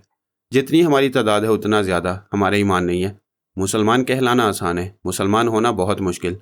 हम महज अपने अपने मुल्क और इलाके को किसी हद तक अहमियत देकर अपनी बर्तरी और वक़ार कायम रखते हैं, और पसमानदा ममालिक के मुसलमानों को कमतर समझकर उनसे मुत्तहिद नहीं होते, उनसे सिर्फ हमदर्दी करते हैं और ज़कात व खैरात देने के अंदाज में उनकी मदद करते हैं, लेकिन उनकी सियासी हमायत नहीं करते और गैर मुस्लिमों की सियासत में शरीक होकर महज नुमाइशी बर्तरी हासिल करते हैं। यही सोचने और समझने का मुकाम है कि हमें अपनी बर्तरी कायम रखनी है या दीन इस्लाम की। मैंने MIM के सरबराह की हैसियत से पहली बार मुज़ाकरात की दावत कबूल की तो मालूम हुआ कि अमरीकी और इसराइली नुमाइंदे भी इजलास में शरीक हो रहे हैं, जबकि उन्हें शरीक होने की इजाज़त नहीं देना चाहिए थी, क्योंकि हम अपने इस्लामी मामलात पर और तमाम मुसलमानों के मुस्तकबिल पर बातें करने वाले थे, और इन बातों का ताल्लुक अमरीका और इसराइल से या किसी भी गैर मुस्लिम से नहीं था। आप में से कई इस्लामी ममालिक इसराइल से सियासी और कारोबारी मुआहदे करना चाहते हैं ताकि इन मुआहदों पर अमल करके मुस्लिम और गैर मुस्लिम सभी मुनासिब फ़ायदे उठाएं। इस्लाम में इब्तदा से कारोबारी मामलात में यहूदियों और ईसाइयों से राब्ते रहे हैं, बशर्ते के कारोबार दयानतदारी से हो और मुंह से शहद टपकाकर पीठ में चुरा घोंपने वाली बातें ना हो। अगर आप हजरात चाहते हैं कि बात ना बिगड़े और पुरअमन तरीकों से बन जाए और छोटे बड़े तमाम इस्लामी ममालिक मुत्तहिद रहकर तरक्की की राहों पर गामजन रहें, तो फिर हमें सबसे पहले सिर्फ इस्लामी कॉन्फ्रेंस का एहतमाम करना चाहिए। पहले सिर्फ इस्लामी ममालिक के अकाबरीन आपस में मिल बैठें और अपने मसाइल पर गुफ्तगू करें। इस कॉन्फ्रेंस में कोई गैर मुस्लिम ना हो। कॉन्फ्रेंस की सिर्फ वीडियो और ऑडियो रिकॉर्डिंग हो और इन्हें फ़िलहाल दुनिया के सामने पेश ना किया जाए और आपस की बातें आपस ही में रखी जाएं। मेरा ये मशवरा कबूल हो तो मुंदरजा झैल पते पर अपने जवाबात अरसाल फरमाएं। पता दर्ज करने के बाद आगे तहरीर किया गया था। मेरा ख्याल है कि इस बार अनकरा में इस्लामी कॉन्फ्रेंस हो या फिर अक्सरियत की जो राय होगी उसके मुताबिक कॉन्फ्रेंस की जगह मुकर्रर की जाएगी। मैं जवाब का मुंतज़िर रहूँगा। फ़क़त वस्सलाम राकिमुल हरूफ सरबरा MIM। तमाम इस्लामी ममालिक इस ख़त को पढ़कर एक दूसरे से मशवरे और तबसरे करने लगे। इस ख़त की सबसे अहम बात यह थी कि इसमें सिर्फ इस्लामी कॉन्फ्रेंस के इनेकाद की बात थी। ये अंदेशा नहीं था कि वहाँ कोई गैर मुस्लिम पहले की तरह फ्रॉड सरबरा बनकर आएगा। इस बार किसी तरह धोखा खाने का अंदेशा नहीं था। चंद इस्लामी ममालिक जो अमरीका और इसराइल के ज़ेर असर थे और जो अमरीका के सियासी मशवरों पर अमल करते थे, उन्होंने राजदारी से मशवरा तलब किया। अमरीका और इसराइल ने कहा, यह अच्छी बात है, इस्लामी कॉन्फ्रेंस के बहाने ही MIM के मुजाहिदीन और सरबरा को मंजर आम पर आने दो और उन्हें अमरीका और इसराइल से दोस्ती पर माइल करो। ये अमरीका नवाज थे और मुसलमान भी रहना चाहते थे। इनका ख्याल था कि MIM का सरबरा दानिशमंद हो सकता है मगर नादान भी है। वह इस्लामिक कॉन्फ्रेंस में गैर मुस्लिमों को शामिल होने से नहीं रोक सकेगा। ऐसा इस्लामी और जज्बाती ख़त लिखते वक्त वह भूल गया था कि अमरीकी, यहूदी और हिंदू टेलीपैथी जाने वाले अपने अपने मुसलमान चमचों के दिमागों में रहकर इस्लामी कॉन्फ्रेंस में शिरकत करेंगे और सरबरा को खबर नहीं होगी। वह खुशफहमी में मुब्तला रहेगा। देवी शीतारा, जो टेलीपैथी के अलावा आत्मा शक्ति रखती थी, वो तो अब MIM की सरबरा की जानी दुश्मन बन चुकी थी। उसे यकीन था कि MIM के मुजाहिदीन अपने सरबरा को बरादर कबीर कहते हैं और इसी बरादर कबीर ने उसकी डमी शीतारा और पूजा को उससे छीन लिया था और वह छीनने वाला इस्लामी कॉन्फ्रेंस में ज़रूर आएगा। जो शख्स दिमागी राब्ते के ज़रिए उसे कई बार उल्लू बना चुका था और उसकी ख्याल ख्वानी करने वालियों को छीन कर नुकसान पहुंचा चुका था, उसे वह अपने किसी आलाकार के ज़रिए कॉन्फ्रेंस में देखेगी, फिर उसे अपनी डमी और पूजा को हासिल करेगी या फिर उसे जिंदा उस कॉन्फ्रेंस से नहीं जाने देगी।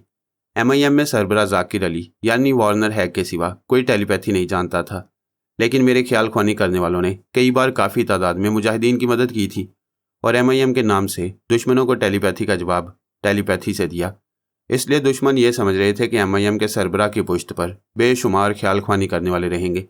यूं तो सरबरा जाकिर अली सिर्फ टेलीपैथी जानता था, लेकिन दिन रात इबादत करता था, मुराकबे में अल्लाह ताला से लौ लगाए रखता, सारी दुनिया की दौलत हासिल कर सकता था, लेकिन हमायला के साथ निहायत सादगी से ज़िंदगी गुजार रहा था।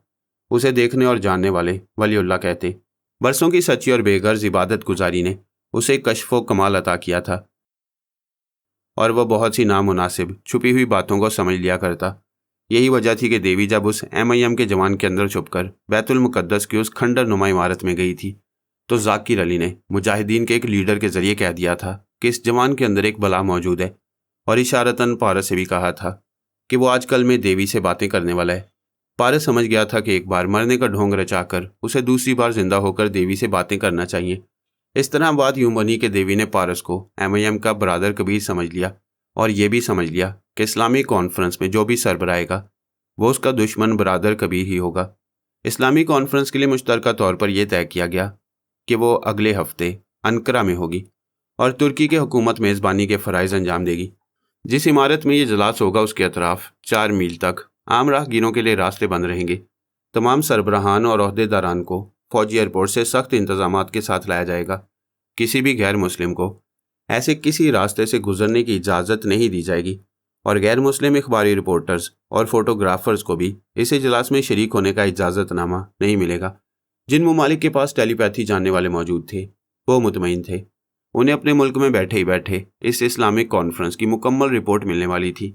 यूं हिसाब किया जाए तो मुखालफिन में सबसे ज़्यादा टेलीपैथी जानने वाले इसराइल में थे, जबकि 4 अदद मारे गए थे, लेकिन उनके बाद उन्हें जूडी नॉर्मन और माइक हरारे मिल गए थे। एल्बा जैसी एक्शन में रहने वाली औरत थी। मंडोला उन सबका सरबराह था और देवी शीतारा पसे पर्दा रहने वाली उन सब की मालका। सुपर मास्टर और वहाँ की फ़ौज के आला अफसरान परेशान थे। उनके पास सिर्फ एक पाशा रह गया था। वो उसी के ज़रिए इस्लामी कॉन्फ्रेंस की उल्टी सीधी रिपोर्ट हासिल कर सकते थे। लेकिन उसे जहानत और हाजिर दिमागी की तवक्को नहीं कर सकते थे। वो माइक हरारे से हुब्बुल वतनी की उम्मीद लगाए हुए थे और ये नहीं जानते थे कि वो अब अपने इख्तियार में नहीं रहा। अब उन्हें ट्रांसफार्मर मशीन पर भी भरोसा नहीं रहा था। इस मशीन के जरिए जिन्हें टेलीपैथिक इल्म सिखाया गया, वो किसी हद तक सीखने के बावजूद एबनॉर्मल हो गए थे। इस मशीन की खराबी समझ में नहीं आ रही थी, इसलिए मजीद टेलीपैथी जानने वाले पैदा नहीं किए जा रहे थे। देवी शीतारा को यहूदियों से ना मोहब्बत थी और ना कोई जज्बाती लगाव। वो मंडोला को अपना आलाकार बनाए रखना चाहती थी, इसलिए यहूदी खुफिया तंजीम पर छाई हुई थी। हुक्मरानी का शौक किसे नहीं होता, देवी को भी था। वो अपने पारस को हासिल करने के लिए दुनिया के तमाम ख्याल ख्वानी करने वालों पर हुक्मरानी करना चाहती थी। इसलिए वो इसराइल की तरह अमरीकी ख्याल ख्वानी करने वालों के पास रहकर वहाँ के हुक्मरानों को भी अपने दबाव में रखना चाहती थी। उसे मालूम था कि अब उनके पास एक कुंद जहन पाशा रह गया। वो कभी वक्त आने पर उसकी गैर मामूली समात और बसारत से भी काम ले सकती थी। फिलहाल वो इस्लामी कॉन्फ्रेंस के सिलसिले में सुपर मास्टर वगैरह की मायूसियाँ दूर कर सकती थी। उसने मंडोला से कहा, तुमने माइक हरारे पर अमल करके उसे अपना ताबेदार बनाया है, लेकिन वो मेरी मर्जी के मुताबिक कभी कभी अपने मुल्क और कौम के लिए भी काम करता रहेगा। वो बोला, मैं आपका ताबेदार हूँ, इस बात से इनकार नहीं कर सकता, लेकिन ब्रेन आदम और तंजीम के दूसरे अफराद और हुक्मरानों को मालूम होगा कि माइक हरारे सिर्फ हमारा नहीं, और मैं किसी वजह से मजबूर हूँ तो मेरी बड़ी बेइज्जती होगी। वो बोली, मैं हरारे को इस तरह इस्तेमाल करूँगी कि तुम्हारे लोगों को इसका इल्म नहीं होगा, तुम फिक्र ना करो। देवी हरारे के पास आई, फिर बोली, तुम योगा के माहिर हो, मगर मुझे आने से नहीं रोक सकते। तुम पहले क्या थे ये नहीं जानते, लेकिन आज यहूदियों और मुमलिकत इसराइल की वफादारी कर रहे हो। हरारे ने पूछा, तुम कौन हो? वाकई मैं सांस रोक रहा हूँ, फिर भी तुम मौजूद हो। दुश्मन मुझे भला कहते हैं, तुम भला कहने लगोगे, क्योंकि मैं तुमसे भलाई करूँगी। तुम पर जो अमल किया गया उसे मैं कमज़ोर कर दूंगी। तुम्हें पिछली ज़िंदगी याद आ जाएगी, फिर तो तुम मेरे लिए बायस रहमत हो। मैं तुम्हारा शुक्रगुजार हूँ। क्या मुझ पर तनवीमी अमल करोगी? मैं मामूली और आम टेलीपैथी जानने वाली नहीं हूँ, मेरे पास आत्मा शक्ति है। मैं चंद मिनटों में स्याह को सफ़ेद और सफ़ेद को स्याह बना देती हूँ। तुम इसी तरह सोफे पर आराम से टेक लगाकर बैठे रहो और आंखें बंद कर लो। तुम्हें बंद आंखों के पीछे अपनी ज़िंदगी के अहम और ख़ास हालात की फ़िल्म चलती हुई दिखाई देगी। माइक हराने ने उसकी हदायत पर अमल किया और आंखें बंद कर ली। फिर वाकई जैसे सिनेमा की स्क्रीन पर उसे अपनी ज़िंदगी के अहम वाक़यात दिखाई देने लगे। आखिरी सीन भी नजर आया कि अली किस तरह उसे एक ही घोंसा मारकर बेहोश करके चला गया। बाद में दाऊद मंडोला ने आकर उस पर तनवीम अमल करके ईसाई से यहूदी बनाकर मुमलिकत इसराइल का वफादार बना दिया। इन मनाजिर के दौरान ये भी दिखाई दिया कि शीतारा और पूजा को कोई अगवा करके ले गया।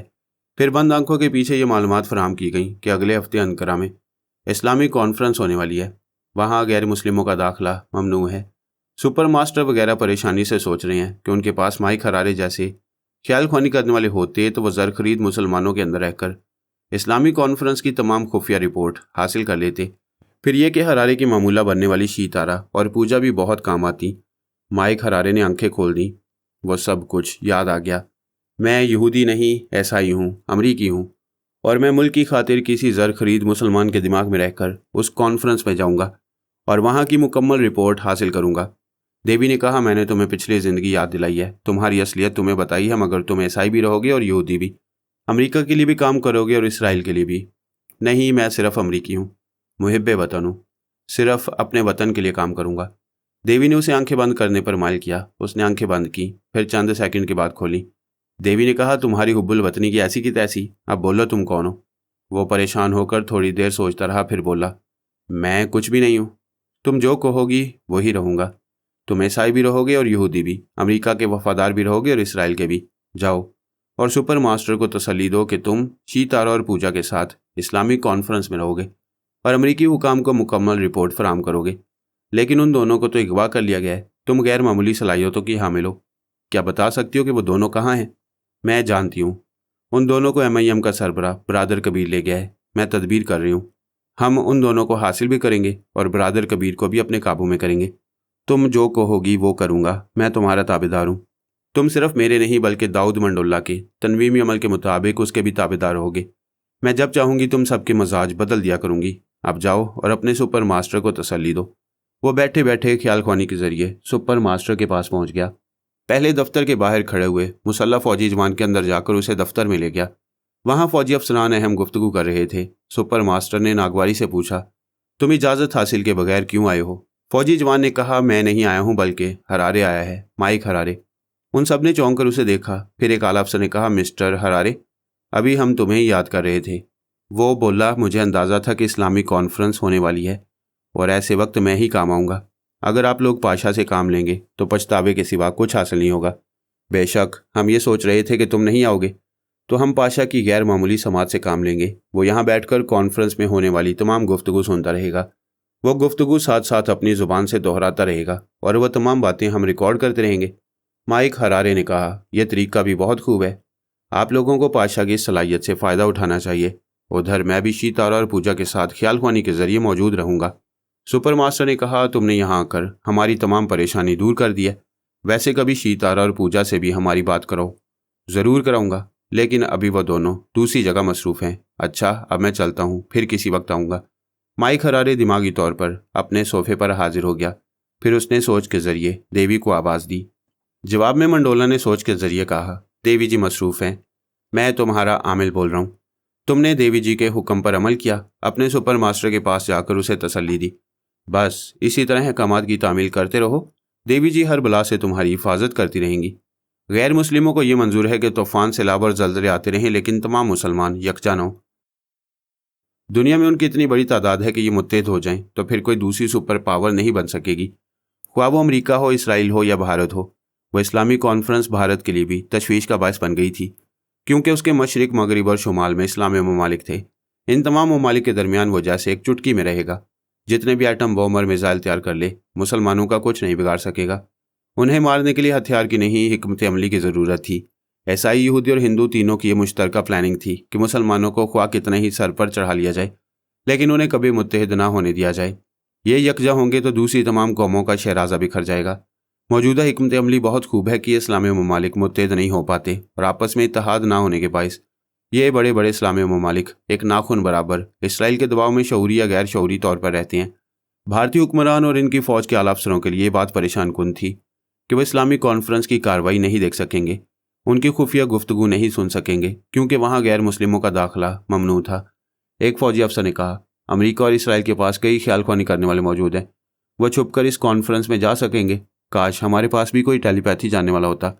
दूसरे आला अफसर ने कहा, आप होने की बात करते हैं, जबकि हमारे पास एक ख्याल ख्वानी करने वाली थी। वो अपना नाम पूजा बताती थी। वो कश्मीर में फरहाद के बेटे पारस को अपना कैदी बनाना चाहती थी, लेकिन हमने उसे दुश्मन बना लिया।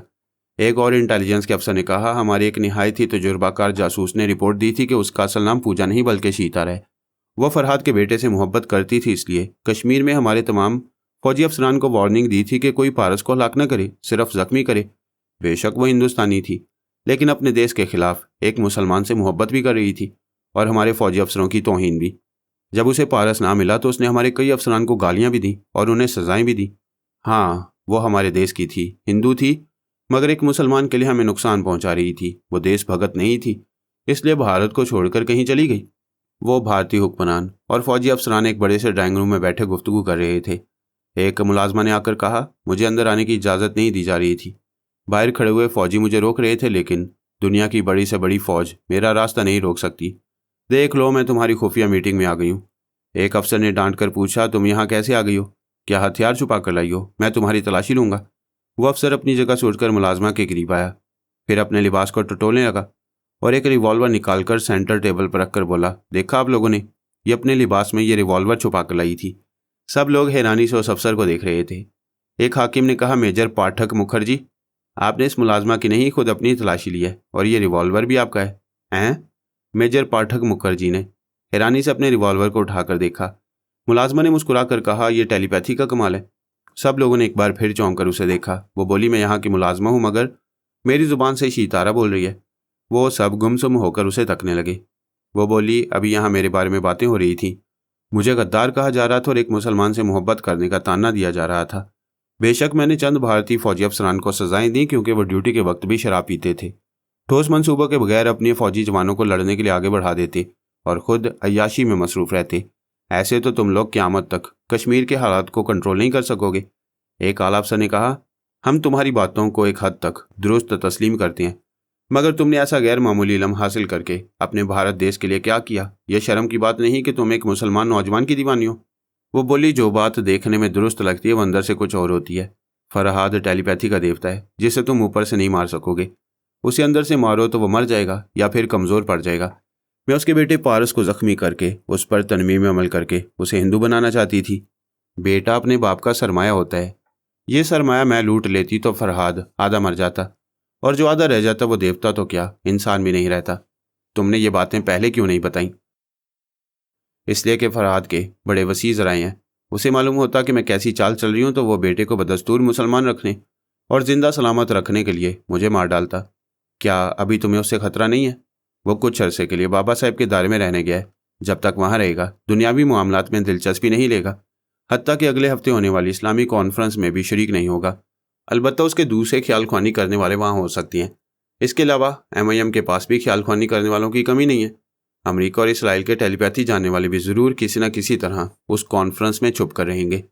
एक हाकिम ने पूछा, क्या कल इसे तस्लीम कर दिया कि MIM के साथ एक अहम इस्लामी कॉन्फ्रेंस हो रही है और वहाँ फरहाद मौजूद ना हो? जो अंदर की बात नहीं जानते उनकी अकल तस्लीम नहीं करेगी। फरहाद कॉन्फ्रेंस में शरीक नहीं हो सकेगा क्योंकि कल रात तक उसकी सबसे छोटी बेटी आला बीबी सानी मार दी जाएगी और उस बच्ची को ख़त्म कर देने के मुकम्मल इंतजामात हो चुके हैं। तुम टेलीपैथी के ज़रिए जो मालूमात रखती हो वो हम नहीं रखते, लेकिन तुम्हारी बातों से साबित हो गया है कि तुम फरहाद को किसी तरह अंदर ही अंदर कमज़ोर बना रही हो। हमें अफसोस है कि हमारे दरमियान गलत फहमी रही और हमने तुम्हें गलत समझा।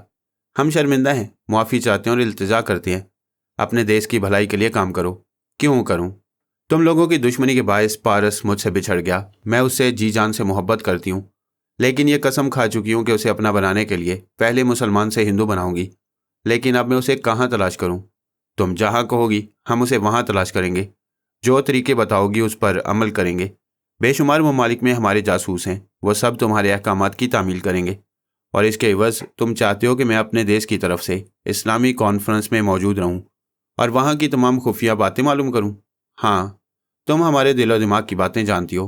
तुम ही बताओ, क्या तमाम मुसलमानों को मुत्तहद रहना चाहिए? हरगिज़ नहीं। अगले हफ्ते इस्लामी कॉन्फ्रेंस में जो अहम और खुफिया बातें होंगी उन्हें सुनने के लिए एक लाहे अमल तैयार किया जाएगा कि 5 उंगलियां मिलकर जब एक घुंसा बनाती हैं तो उस घुंसे की उंगलियों को फिर किस तरह अलग अलग किया जा सकता है। अगर तुम लोग मुझसे इल्तिजा ना भी करते तो मैं वहाँ ज़रूर जाती, क्योंकि जब कभी MIM के सरबराह के आने की बात होती है वहाँ पारस ज़रूर जाता है। मैंने दमिश्क, ओमान और तेल अबैब में उसकी मौजूदगी के आसार पाए हैं। मुझे उम्मीद है कि वो अंकरा भी ज़रूर आएगा।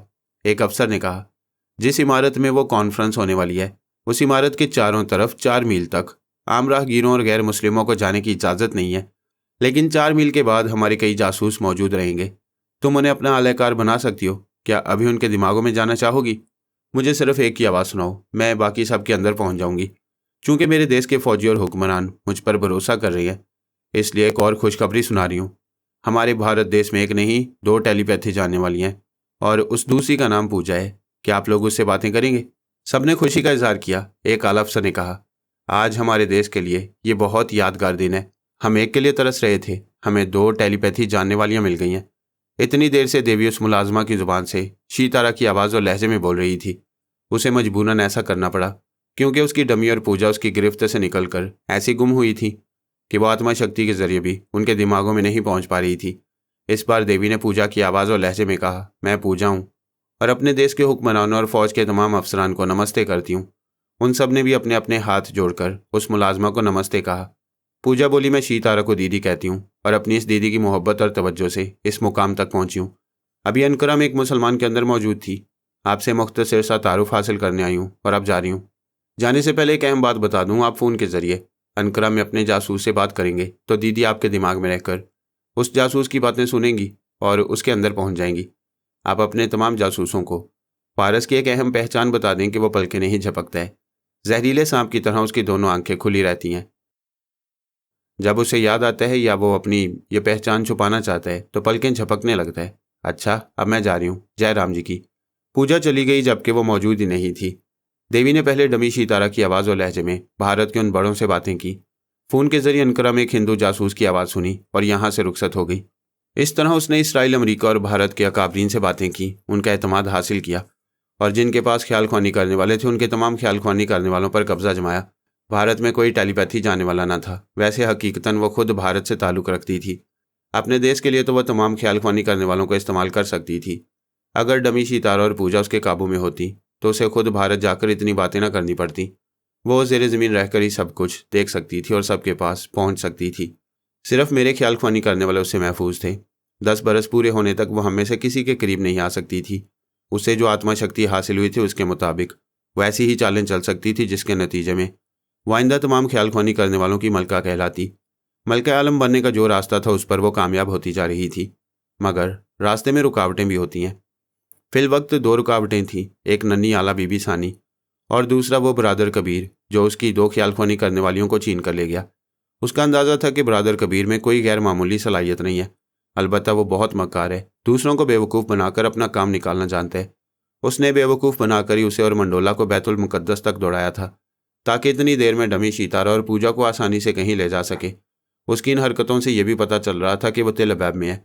शीतारा और पूजा को भी इसी शहर में कहीं छुपा कर रखा है, और वो आत्मा शक्ति रखने के बावजूद इसलिए उनके दिमागों में नहीं पहुंच रही है कि उसने अपना शीतारा और पूजा का लबो लहजा, आवाज़ और शख्सियत बदल दी है। जब तक वो उनकी नई आवाज़ और लहजा ना सुनती तब तक उनके अंदर नहीं जा सकती थी। वैसे इस्लामी कॉन्फ्रेंस में यकीन था कि वह एमआईएम वाला बरादर कबीर ज़रूर मौजूद होगा और वहाँ जिस आवाज़ और लहजे में भी गुफ्तगू करेगा उसे सुनकर वो उसके अंदर पहुँच जाएगी, और जब उसके अंदर पहुँचेगी तो शीतारा और पूजा का भी सुराग लगा लेगी। उसने तमाम ख्याल ख्वानी करने वालों पर इसीलिए कब्जा किया था कि किसी न किसी ज़रिए कहीं छुपे हुए बरादर कबीर तक ज़रूर पहुँचेगी। ऐसा भी तो हो सकता था कि बरादर कबीर सरबरा न हो, बल्कि एमआईएम का कोई दूसरा अहदेदार हो। उसने हर पहलू से सोचकर मंसूबा बनाया, और जो मंसूबे खूब सोच समझकर बनाए जाते हैं उनमें कामयाबी यकीनी होती है। नन्ही आला बीबी के खिलाफ भी उसने कई माह पहले ये इंतजामात कर लिए थे कि जब वो 1.5 बरस के बाद 7वां महीना गुजारेगी तो उसे किस तरह हमेशा के लिए रास्ते से हटाया जा सकेगा। वो खुद ज़मीन की तह से ऊपर नहीं आ सकती थी। जो काम होता था वो अपनी डमी शीतारा के ज़रिए करती, लेकिन वो डमी भी बाबा साहब के इदारे में नहीं जा सकती थी। जब करीब पहुंचने की कोई सूरत ना हो तो दूर से ही काला जादू किया जा सकता है। वो खुद काला जादू नहीं जानती थी, मगर किसी बहुत बड़े जादूगर से ही काम करा सकती थी। जुनूब मगरबी अफ्रीका में एक ज़ूलू कबीला है। उस कबीले में कोरोना डोंगा नामी एक ख़तरनाक और नाकाबिले शिकस्त जादूगर रहता था। उसे नाकाबिले शिकस्त इसलिए कहा जाता था कि अफ्रीका के दूसरे कई कबीलों के जादूगरों में से जब भी किसी से उसका मुकाबला हुआ उसने अपनी जादुई कुव्वत से उसे शिकस्त दी। वो जिस्मानी तौर पर कद्दे-आवर पहाड़ दिखाई देता था, इतना ताकतवर था कि जादुई कुव्वत के साथ जिस्मानी कुव्वत से भी अपने हरीफ की गर्दन या हाथ तोड़ देता। देवी ने उसके बारे में काफ़ी मालूमात हासिल की थी और डमी शीतारा को उसके दिमाग में पहुंचाया था। शीतारा कई माह पहले उसके कबीले में गई थी और उससे मामला तय किए थे। उसे बताया था कि पेरिस के एक मुजाफाती इलाके में एक बच्ची अभी 1 बरस 3 माह की है। अब से ठीक 4थे माह उसके मुकद्दर में मुसीबत लिखी हुई है। इस मुसीबत को उस बच्ची की मौत में तब्दील किया जा सकता है।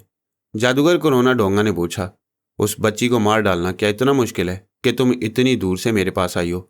हाँ, वो बाबा साहब के इदारे में रहती है। यूँ समझो एक ऐसे किले में है जिसमें कोई दुश्मन दाखिल नहीं हो सकता। फिर उसके माँ बाप और भाई वगैरह बहुत ख़तरनाक हैं। अगर वो खतरे की बू सूंघ लें तो फिर दुश्मन को जिंदा नहीं छोड़ते। वो अपने चट्टान जैसे सीने पर घून से मारकर बोला, मेरा नाम डोंगा है, कोरोना डोंगा। मेरे सामने किसी को खतरनाक मत बोलो, मैं मौत को चबाकर निकल जाता हूँ। जाओ उन खतरनाक कहलाने वालों से कह दो कि अब से 4थे महीने वो बच्ची उनकी आंखों के सामने एड़ियाँ रगड़ रगड़ कर मर जाएगी। बच्ची के बुजुर्गों से कुछ नहीं कहना है। अगर ये काम राजदारी से करोगे तो मुँह मांगी रकम दी जाएगी। तुम्हारे दूसरे मुतालबात भी पूरे किए जाएंगे। मेरा मुतालबा है $50,000। पेरिस में मेरा एक छोटा भाई ज़बरदस्त पहलवान है, कुश्ती का आलमी चैंपियन है। तुम उससे मिलो और उसके बैंक अकाउंट में मेरी मतलूबा रकम जमा करा दो। मैं अभी जाऊंगी, कल तुम्हारे भाई से मुलाकात करूंगी, परसों रकम जमा हो जाएगी। लेकिन काम ना हुआ, अगर तुम्हें नाकामी हुई तो? कोरोना डोंगा ने कभी नाकामी का मुंह नहीं देखा। मैंने बड़े बड़े जादूगरों को मिट्टी में मिला दिया। उस बच्ची का बाप टेलीपैथी की दुनिया का शहंशाह कहलाता है। उस खानदान में और कई टेलीपैथी जानने वाले हैं जो दिमागों में घुस आते हैं। मैं तुम्हें इसलिए बता रही हूँ कि वो तुम्हारे दिमाग में आकर तुम्हारे जादू को नाकाम बना सकते हैं। तुमने बता दिया, अच्छा किया। पहले मैं काले जादू से अपने दिमाग को पत्थर बनाऊंगा। टेलीपैथी की लहरें इस पत्थर से टकरा कर वापस चली जाएंगी। कोई मेरे काम में रुकावट पैदा नहीं कर सकेगा। तुम उस बच्ची को कैसे ख़त्म करोगे? उसका नाम आला बीबी है, उसकी माँ का नाम सोनिया और बाप का नाम फरहाद अली तैमूर है। कोरोना डोंगा ने अपने मातहत से माश की पिसी हुई दाल मंगाई। जब वो दाल आ गई तो उसे सरसों के तेल से गूंदकर एक नन्हा सा पुतला बनाया गया। कोरोना डोंगा ने इस पुतले को अपने देवता के कदमों में रखा, फिर उसके साथ एक लंबी सी सुई रखी। इसके बाद कहा, यह उस बच्ची आला बीबी का पुतला है। जब मेरा भाई मरोना डोंगा ये खबर भेजेगा कि तुमने उसके अकाउंट में $50,000 जमा करा दिए हैं तो मैं हर सुबह सूरज निकलने से पहले इस पुतले के सामने अपने देवता के कदमों में मंत्र पढ़ा करूंगा। यह अमल चौथे महीने की पहली तारीख से शुरू होगा। फिर 7 तारीख की सुबह मंत्र पढ़ते ही ये सुई इधर उस पुतले के सीने में दिल की जगह पेवस्त कर दूंगा। उधर हजारों मील दूर वह बच्ची तड़प तड़प कर मर जाएगी। शीतारा वहां से पेरिस आई। उसने कभी ये महसूस नहीं किया कि ऐसे राजदारी से होने वाले कामों को अंजाम देते वक्त वह सैरज़दा सी रहती है। वो यही समझती रही कि हिंदुस्तान से अफ्रीका, फिर अफ्रीका से पेरिस का सफ़र सिर्फ अपने पारस की तलाश में करती है, और उसे तलाश करने के दौरान जो हरकतें उसे होती हैं वो इसलिए याद नहीं रहती कि ज़ेर ज़मीन रहने वाली देवी शीतारा ऐसी राजदाराना बातें उसके जहन से भुला दिया करती थी। उसने पेरिस आकर उस पहाड़ जैसे पहलवान मरोना डोंगा से मुलाकात की। उसे उसके बड़े भाई करोना डोंगा से मुलाकात का मकसद बताया। फिर दूसरे दिन उसके अकाउंट में $50,000 जमा करा दिए। इसके बाद वो भूल गई कि उसने क्या किया था। वो फिर अपने पारस के इश्क में भटकने लगी। वो हसीन थी, दिल नशीन थी। पारस उसे बेहद चाहता था, मगर बाज़ औक़ात उसकी अहमकाना हरकतों से बेजार होकर उसे दूर हो जाता था। ना वो समझता था, ना ये समझ पाती थी कि ऐसा क्यों होता है। देवी ने खुद को बहुत पुरस्कार बना रखा था, चूँकि अब आला बीबी की मुसीबत या मौत का वक्त करीब आ रहा था, और उसका इल्म कह रहा था कि उसे ज़ेर ज़मीन रहकर आइंदा के लिए तमाम ख्यालख्वानी करने वालों पर हुकूमत भी करना है। इसलिए वो पहले प्रोफेसर आइजक और फिर दाऊद मंडोला पर ज़ाहिर हुई। 7वें माह की पहली तारीख शुरू हो चुकी थी। हज़ारों मील दूर ज़ूलू कबीले का करोना डोंगा काला अमल शुरू कर चुका था। इस अमल का कुछ रद्द-ए-अमल उस बच्ची पर हो रहा था। वो पहली तारीख को बुखार में मुब्तला हो गई। दूसरी तारीख को सारा बदन दुखने लगा। वो बेचैनी और तकलीफ़ महसूस करने लगी। इस बच्ची में बला की कुव्वत बर्दाश्त थी। तकलीफ़ महसूस करते वक्त मुस्कुराने लगती थी। उसकी मुस्कुराहट कहती थी कि मौत भी आएगी तो वह हंसते हंसते जान दे देगी। 3 दिन को पेरिस में कई बैनुल-अक़वामी पहलवानों का ज़बरदस्त मुकाबला था। जमीला राजी और हीरो वगैरह वो मुकाबला देखने गए। वह दोनों जिस्मानी तौर पर ऐसे ताकतवर थे कि अगर मुकाबले पर आते तो तमाम पहलवानों के हाथ पांव तोड़ कर रख देते, लेकिन वो सिर्फ तमाशा देखने आए थे। जब मरोना डोंगा रिंग में आया तो चारों तरफ से तालियों का शोर बुलंद हुआ। तमाशाई उसके लड़ने और जीतने के अंदाज को बहुत पसंद करते थे। उसके मुकाबले में एक नया पहलवान था जो देखने में पहलवान नजर नहीं आता था। उसने पूरे कपड़े पहन रखे थे और सर पर बड़ा सा रुमाल बांधा हुआ था। मरोना डोंगा ने माइक हाथ में लेकर कहा, देखो, पहाड़ के मुकाबले में मिट्टी का एक कीड़ा आया है। इसे मैं लिबास उतारने का मौका ही नहीं दूंगा। यह अभी यहाँ से भागता हुआ नजर आएगा। ये कहते उसने माइक एक तरफ फेंक कर उस पर हमला किया, मगर हमला नाकाम रहा। उसने पलटकर दूसरा फिर तीसरा हमला किया, फिर हमले करता चला गया। तरह तरह से डॉज देकर इस नए पहलवान को सिर्फ एक हाथ मारना चाहता था, और वह एक हाथ मारने की हसरत रह जाती थी। वो नया पहलवान हर लम्हे के वक्त कभी इधर से उधर हो जाता, कभी उछलकर उसके सर पर से गुजर जाता। मरोना डोंगा कभी इस तरह नाकाम नहीं हुआ था। बारहा की नाकामी उसे इश्तियाल दिला रही थी। उसका गुस्सा और जुनून बढ़ता जा रहा था। वह गुस्से से पागल होकर हमला करना चाहता था कि ऐसे ही वक्त नए पहलवान ने फिजा में उछलकर घूमते हुए उसके मुंह पर एक किक लगाई। ऐसी ज़बरदस्त किक थी कि मरोना डोंगा का मुंह घूम गया। वह लड़खड़ाकर रिंग के रस्से से टकराया। उसके मुंह और नाक से खून बहने लगा। जिस अरीना में मुकाबला हो रहा था वहां हजारों तमाशाई थे। सब पर सख्ता तारी हो गया।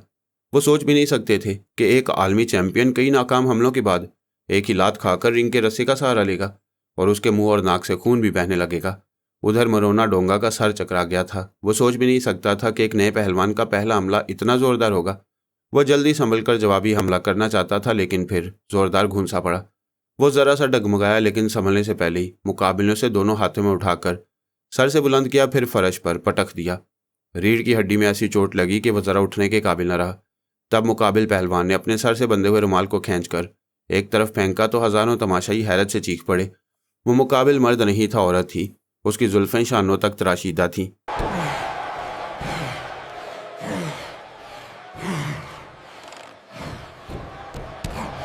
फिर उसने अपने जिस्म से लंबा सा गाउन उतारा। वह एक खूबसूरत और सेहतमंद जिस्म की मालिका थी। मैं जमीला राजी और हीरो के साथ बैठा हुआ था। मैंने मोबाइल फ़ोन निकाला और नंबर डायल किए। ज़ूलू कबीले में बाबा साहब के दायरे का एक शख्स पहुंचा हुआ था। उसने हेलो कहकर पूछा, यस सर, क्या मैं उसे फ़ोन दूं? मेरी इजाज़त से उसने कोरोना डोंगा को फ़ोन का रिसीवर दिया। वहाँ से कोरोना डोंगा की आवाज़ आई, हेलो, कौन है? मैं पेरिस के अरीना से बोल रहा हूँ। यहाँ तुम्हारा भाई मरोना डोंगा अपनी ज़िंदगी की आखिरी कुश्ती लड़ रहा है। यहाँ से वो 4 आदमियों के कांधों पर जाएगा।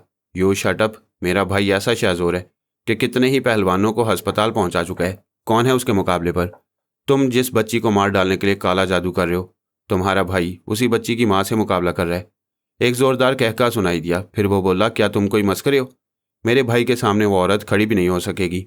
फ़ोन पकड़े रहो, मैं तुम्हारे भाई से अभी बात कराता हूँ। इतनी देर में सोनिया ने रिंग के अंदर मरोना डोंगा को मार मार कर लहूलुहान कर दिया था। वो एक रस्से को पकड़कर रिंग में उठने की कोशिश कर रहा था। मैंने उसके करीब आकर कहा, ये फ़ोन पकड़ो, तुम्हारा भाई बात करना चाहता है। वह फ़ोन पकड़कर ज़ोर ज़ोर से हाँफने लगा। मैंने ख्याल ख्वानी के ज़रिए सुना, उधर वो कह रहा था, ये मैं क्या सुन रहा हूँ? क्या तुम वाकई किसी औरत से मुकाबला कर रहे हो? हाँ, मगर ये औरत नहीं कोई बला है। ये अभी मेरी गर्दन लॉक करके कह रही थी कि ये उस बच्ची की माँ है जिसे मारने के लिए मेरे अकाउंट में $50,000 जमा किए गए थे। क्या बकवास कर रहे हो? एक औरत ने तुम्हारी गर्दन दबोचकर ऐसा कहा और तुमने सुन लिया। उसे ख़त्म कर दो। ये मुझे ख़त्म कर रही है। मैं इसे एक बार भी हाथ ना लगा सका। यह मुझे जिंदा नहीं छोड़ेगी। मैं ये मुकाबला छोड़कर जाना चाहता हूँ, मगर ये जाने का मौका नहीं दे रही। सोनिया ने उसके हाथ से फ़ोन छीनकर अपने कान से लगाकर कहा, सुन शैतान के बच्चे, दुनिया का कोई पहलवान इस माँ से नहीं लड़ सकता जिसकी औलाद की ज़िंदगी खतरे में हो। इसे ख़त्म करने के बाद मैं तेरे पास आ रही हूँ। सोनिया ने फ़ोन मुझे दिया, फिर मरोना डोंगा के सर और ठोड़ी को एक दाव से पकड़कर जोर का झटका दिया। उसके हलक से आखिरी चीख निकली। मैंने फ़ोन पर कहा, करोना, यह तेरे भाई की आखिरी चीख थी। इसकी गर्दन की हड्डी टूट चुकी है। वो चीख कर बोला, ये झूठ है। एक औरत इतनी शाहजोर नहीं हो सकती। मेरे भाई से बात कराओ। मैंने कहा, हम जानते हैं कि वो बच्ची 7 तारीख की सुबह तक जिंदा रहेगी, मगर तुम नहीं जानते कि इसकी माँ तुम्हारी ज़िंदगी में 7 तारीख नहीं आने देगी। अब अपनी फिक्र करो। ये कहकर मैंने फ़ोन बंद कर दिया। वहाँ एक स्ट्रेचर ट्रॉली आ गई और उस पर मरोना डोंगा की लाश रखी जा रही थी। फौज के 2 अफसरों और कई मुसल्लह फौजी जवानों ने सोनिया को चारों तरफ से घेर लिया था ताकि मरोना डोंगा की पार्टी के लोग मुश्तिल होकर उस पर हमला न करें। फिर जमीला, राजी और हीरो के साथ मैं भी था। हमने ये इंतजाम पहले से कर रखे थे और फ्रांस की हुकूमत से कह दिया था कि आज कुश्ती लड़ने के बहाने मरोना डोंगा को मार दिया जाएगा, लिहाजा सोनिया की सिक्योरिटी के लिए मुकम्मल इंतजाम किए जाएं। हम अरीना से निकलकर अपनी गाड़ियों में बैठकर बाबा साहब के इदारे की तरफ जाने लगे। उधर से कोरोना डोंगा फ़ोन के ज़रिए रेसलिंग ऑर्गेनाइजेशन के अहदेदारों से मालूमात हासिल कर रहा था और अपने भाई की मौत की तस्दीक कर चुका था। हमें मालूम था कि उसका दिमाग पत्थर है, सोच की लहरें उस पर असर नहीं करती हैं। मैंने वहाँ बाबा साहब के इदारे से ताल्लुक़ रखने वाले शख्स से कहा, कोरोना डोंगा को गोली मारकर ज़ख्मी करो, गोली चलाने का इल्ज़ाम तुम पर ना आए। उसने मेरी हदायत पर अमल किया।